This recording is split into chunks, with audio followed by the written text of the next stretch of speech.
Bismillahirrahmanirrahim. Assalamualaikum warahmatullahi wabarakatuh. Tuan-tuan dan puan-puan, nama saya Muhammad Tajuddin Muhammad Rasdi dan saya akan membuat ulasan tentang rukun negara dari perspektif Islam. Jadi pada video ini saya akan membuat penilaian terhadap 3 daripada 5 nilai bahagian pertama rukun negara. Dan video satu lagi akan membuat ulasan terhadap 2 nilai yang lain. Pertama, mari kita lihat tentang rukun negara yang kita telah belajar di sekolah. Dan kalau kita lihat dalam teks ucapan ataupun teks tulisan rukun negara ini ada 2 bahagian. Bahagian yang pertama itu adalah nilai-nilai yang merangkumi secara luas aspek kenegaraan Malaysia. Manakala yang bahagian kedua tu adalah yang kita selalu ditunjulkan. Semasa saya darjah 3 dahulu, saya masuk pertandingan dan diminta untuk menghafal 5 prinsip rukun negara yang bahagian kedua sahaja, iaitu yang kepercayaan pada Tuhan, kesetiaan pada raja dan negara, keseluruhan keluhuran perlembagaan, kedaulatan undang-undang dan kesopanan dan kesusilaan. Sampai hari ini saya hafal dan masih ingat lagi. Jadi yang kita jarang dengar tu adalah yang bahagian pertama. Dan kalau kita baca bahagian pertama itu adalah mencapai perpaduan yang lebih erat dalam kalangan seluruh masyarakat. Yang kedua, memelihara cara hidup demokratik. Yang ketiga, mencipta satu masyarakat yang adil di mana kemakmuran negara akan dapat dinikmati secara adil dan saksama. Keempat, menjamin satu cara liberal terhadap tradisi-tradisi kebudayaan yang kaya dan berbagai-bagai corak. Dan yang kelima, membina satu masyarakat progresif yang akan menggunakan sains dan teknologi moden. Jadi kalau kita tengok, kata kunci di sini adalah yang pertama adalah perpaduan. Tetapi perpaduan dalam keseluruhan masyarakat. Kata kunci yang kedua adalah hidup demokratik. Apa makna demokratik? Kita kena faham tu. Dan yang ketiganya adalah bersikap adil dan berkongsi. Berkongsi apa? Kemakmuran negara. Dan yang keempatnya, kata kuncinya adalah liberal. Pandangan liberal, sikap liberal terhadap kepelbagaian budaya. Dan yang kelimanya adalah progresif, pemikiran kritis, pemikiran progresif yang melunas kepada aspek sains dan teknologi. Dan ini adalah ke-5 nilai serta kata kunci di dalam apa yang dikatakan rukun negara kita. Jadi tuan-tuan, kalau kita hidup sebagai rakyat Malaysia, kita kena menghayati semua nilai ini. Malangnya ada setengah-setengah kita, mungkin kita agama Kristian, agama Islam, agama Buddha, atau daripada kaum Melayu, Cina, India, kita tak berapa faham nilai-nilai ini sebab ia dikatakan terkeluar daripada nilai Melayu atau nilai Islam atau nilai Kristian dan sebagainya. Tetapi kalau kita renung, sebenarnya ia mempunyai, contohnya dari sudut Islam yang saya akan ulas, mempunyai nilai-nilai Islam di dalam kesemua atau kelima-lima nilai yang digariskan di dalam rukun negara ini. Baik, mari kita lihat nilai pertama, iaitu perpaduan yang lebih erat dalam kalangan seluruh masyarakat. Baru-baru ini kita ada pilihan raya dan sebelum itu pun pilihan raya umum. Maka ada satu gabungan politik tu, dia kata kita kena bersatu hanya pada satu kaum, iaitu kaum Melayu, dan bersatu juga dari sudut agama Islam. Jadi orang-orang Muslim semua kena bersatu. Kalau tidak, kita diancam oleh musuh-musuh orang India, orang Cina, orang Kadazan, orang Murut, orang Bajau. Mereka ni musuh, orang Kristian, orang Hindu, orang Buddha. Saya rasa perkara ini adalah tidak sihat dan bukannya satu perkara yang disokong oleh nilai Islam. Walaupun tok guru atau ustaz yang kata inilah Islam, Islam kata kita kena bersatu secara orang Islam sahaja dan yang lain tu adalah musuh sebab mereka ni tidak ada maruah-maruah yang disokong oleh Islam. Jadi tuan-tuan nilai sendiri apabila dilihat ayat surah Al-Baqarah ayat 177 bahagian pertama, bukanlah perkara kebajikan itu hanya kamu menghadap kamu ke pihak timur dan barat, tetapi kebajikan itu ialah berimannya seseorang kepada Allah dan hari akhirat dan segala malaikat dan segala kitab dan sekalian nabi. Jadi di sini dikatakan bahawa kita perlu beriman kepada segala kitab dan segala nabi. Kenapa disebut sini segala kitab? Yang kita kenal kitab Quran aja. Tapi sebenarnya sebelum ni ada kitab Injil, ada kitab Taurat, ada kitab Zabur. Jadi bagi saya ini menunjukkan bahawa kita kena bersatu dengan prinsip-prinsip dan ajaran kitab-kitab sebelumnya.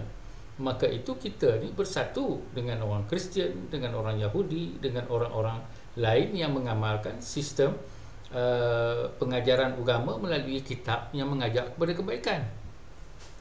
Jadi di sini juga disebut sekalian nabi. Kita tak tahu Rasulullah ataupun Rasul-Rasul itu ada 20 atau 25, tetapi nabi ini beratus-ratus ribu. Jadi kita tak kenal kebanyakan nabi, dan mereka ini diberi wahyu untuk diri sendiri, bukan untuk ditugaskan menyebarkan kepada masyarakat. Jadi kalau dikatakan nabi itu banyak, di mana mereka? Siapa mereka? Kemungkinan mereka pun daripada pelbagai agama yang lain, yang mana ia menunjukkan kepada satu penyatuan kepada satu agama. Ada orang Islam rasa tak apa sedap apabila disama-samakan agama Islam dengan agama Kristian, dengan agama Yahudi, dengan agama Hindu, agama Buddha yang lain. Jadi mereka ini adalah orang yang bawah tempurung, cetek pemikiran. Kalau kita membaca dan melihat nilai-nilai yang dipelopori ataupun yang dianuti ataupun diamalkan oleh kebanyakan agama-agama lain, maka banyak yang mempunyai persamaan. Jadi di sinilah yang kita tengok bahawa perpaduan itu adalah dengan manusia, seluruh manusia, apatah lagi di dalam negara ini perpaduan dengan pelbagai kaum dan juga pelbagai agama. Jadi kalau kita melihat ajaran daripada Siddiq Fazil juga mengatakan bahawa sementara itu nilai persaudaraan perlu difahami dan diamalkan dalam erti yang luas, tidak terbatas hanya dalam lingkaran persaudaraan seagama, iaitu ukhuwah diniyah, tetapi meliputi persaudaraan setanah air, iaitu ukhuwah wataniyah, dan seterusnya persaudaraan kemanusiaan, ukhuwah insaniyah. Di sini Siddiq Fadil telah menggunakan asas Islam dengan mengatakan bahawa persaudaraan kita bukan sahaja setakat dengan orang Melayu saja, bukan setakat dengan orang Islam sahaja, tetapi dengan semua, iaitu ukhuwah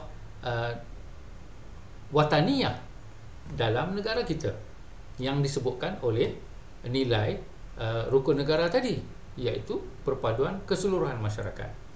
Dan juga yang saya sebut persaudaraan di dalam ayat Al-Quran itu persaudaraan kemanusiaan, ukhuwah insaniyah. Mungkin inilah yang dimaksudkan dalam surah Al-Baqarah itu ukhuwah insaniyah, di mana kita perlu mempercayai dan beriman kepada semua kitab-kitab yang lain. Jadi di sini kita lihat bahawa aspek yang kedua adalah memelihara cara hidup demokratik. Apakah yang dimaksudkan sebagai demokratik? Banyak aspek demokratik yang boleh kita pelajari ataupun fahami. Yang pertamanya adalah rakyat adalah yang memilih pemimpin ataupun wakil-wakil rakyat, maka rakyatlah yang menjadi tuan kepada sebuah negara. Kalau dalam sistem feudal, raja atau sultan yang menjadi pemilik negara, tetapi di dalam demokrasi rakyatlah yang menjadi pemilik negara. Jadi apabila pemilik negara, rakyat berhak untuk memilih, dan bukan saja memilih tetapi menasihati wakil rakyat mereka yang mungkin nama dia Perdana Menteri, dan juga orang-orang kaki tangan awam yang namanya Ketua Setiausaha Negara. Maka kita boleh memberi nasihat secara beradab. Janganlah kita kurang ajar kalau kita nak bagi nasihat. Jadi contohnya di dalam Islam, kita dapati dalam perang Badar, di mana Rasulullah sendiri telah dinasihati oleh seorang Muslim bahawa taktik perang patutnya begini dan begitu. Jadi Rasulullah telah menerima nasihat Muslim itu dan kemenangan telah tercapai. Sama juga kita dengar cerita ataupun dengar hadis tentang Umar Ibn Khattab apabila ada yang menyoal kenapa jubahnya panjang, lebih panjang daripada semua orang, dan menyoal daripada mana datangnya kelebihan harta itu, dan langsung dijawab oleh anak Umar bahawa ini adalah kain yang dijahitkan daripada kain dia sendiri yang diberikan kepada Umar, sebab Umar tu orangnya tinggi dari sudut fizikal. Jadi di dalam demokrasi menunjukkan bahawa kita boleh menasihati dan juga bertanya kepada pemimpin. Kalau dalam sistem sultan atau sistem raja, perkara ini memang susah nak dilakukan, kerana ia hanya bergantung kepada raja tu. Kalau raja tu kata okey, tak okey. Tetapi dalam demokrasi tak boleh. Perdana Menteri tak boleh kata tak okey, saya tak nak jumpa, saya tak nak dengar. Tak boleh. Dia kena dengar sebab dia adalah wakil kepada rakyat. Dan aspek yang ketiga adalah mencipta satu masyarakat yang adil di mana kemakmuran negara akan dapat dinikmati secara adil dan saksama. Jadi ini menunjukkan di dalam demokrasi, apabila rakyat memilih negara, jadi kesemua galian-galian dan juga sumber-sumber alam adalah dipunyai oleh rakyat. Kecualilah tanah-tanah tu tanah private, itu secara peribadi kepada raja atau sultan dan sebagainya, dan juga individu-individu yang telah membeli tanah tersebut. Tetapi kebanyakan tanah hasil galian itu adalah dimiliki oleh rakyat.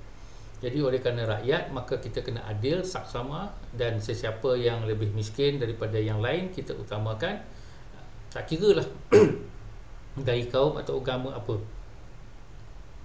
Jadi inilah yang disebutkan bahawa rukun negara itu mempunyai nilai-nilai Islam.